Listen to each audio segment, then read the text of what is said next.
और ब्रेक के बाद रुक करते हैं कुछ और महत्वपूर्ण खबरों की ओर। भारत की सामाजिक आर्थिक तरक्की आज दुनिया के सामने है और भारत दुनिया की सबसे तेज गति से बढ़ती अर्थव्यवस्था बना हुआ है।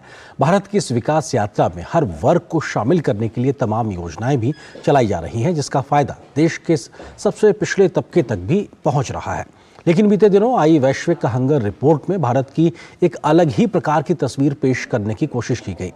भारत ने इस रिपोर्ट को पूरी तरीके से खारिज किया है और इस प्रकार की रिपोर्ट की विश्वसनीयता और उसके तरीके पर भी गंभीर सवाल खड़े किए हैं। बीते दिनों जारी ग्लोबल हंगर इंडेक्स रिपोर्ट में भारत को बाकी देशों के मुकाबले काफी नीचे स्थान दिए जाने की रिपोर्ट को भारत सरकार ने पूरी तरह से खारिज कर दिया है। सरकार ने कहा कि ये रिपोर्ट सही तथ्यों पर आधारित नहीं है और इसमें त्रुटिपूर्ण तरीके से आंकड़ों को लिया गया है और ये रिपोर्ट भारत की वास्तविक स्थिति को सही पेश नहीं करती। भारत सरकार के महिला एवं बाल विकास मंत्रालय ने इस रिपोर्ट पर कहा कि वैश्विक भूख सूचकांक भूख एक त्रुटिपूर्ण मापक बना हुआ है और यह भारत की वास्तविक स्थिति को प्रतिबिंबित नहीं करता।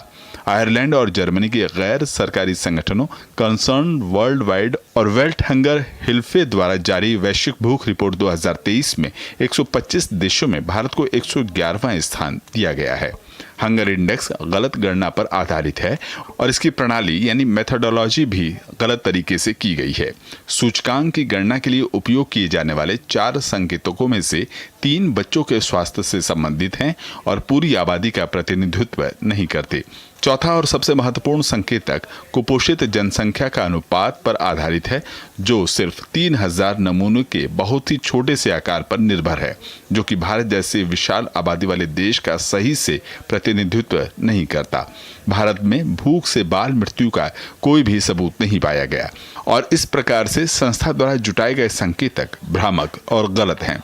कोरोना महामारी के समय भारत सरकार ने 80 करोड़ लोगों को 28 महीने तक 1118 लाख मीट्रिक टन खाद्यान्न उपलब्ध कराया, जो कि दुनिया का सबसे बड़ा खाद्य सुरक्षा कार्यक्रम है।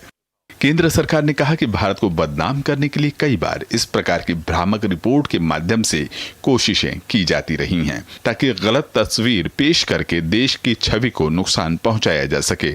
इस बीच देश के खिलाफ पूर्वाग्रह से ग्रसित रिपोर्ट के सामने आने के बाद राजनीति भी शुरू हो गई।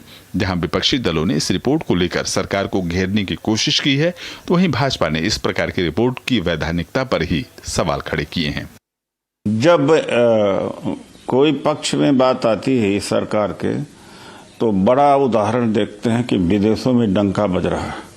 जब वही एजेंसी पक्ष में बात नहीं करती हैं तो उसके मापदंड को ही चुनौती दे देते हैं। एक भी व्यक्ति पिछले 9 वर्षों के अंदर ये नहीं कहा जा सकता है कि अमुक गांव के अमुक लोग जो हैं भूख के कारण से मर गए। मुझे कांग्रेस काल का भी इतिहास याद है कि देश के तमाम हिस्सों में आदिवासी क्षेत्रों में लोग भूख के कारण मरते थे। ये भारतीय जनता पार्टी की सरकार है, आदरणीय मोदी जी की सरकार है। देश बदल रहा है। पिछले 9 वर्षों में एक भी व्यक्ति कहीं पर भी उदाहरण के तौर पर ये नहीं का चर्चा में आया कि भूख के कारण से कोई मर गया है। इस बीच सरकार ने कहा कि महिलाओं और बच्चों के स्वास्थ्य और पोषण पर देश में बहुत बड़े पैमाने पर तेजी से काम हो रहा है, जिसका फायदा देश के करोड़ों लोगों को मिल रहा है और इस प्रकार के अच्छे बदलाव को इस हंगर इंडेक्स रिपोर्ट में शामिल नहीं किया गया है। Bureau report, DD news.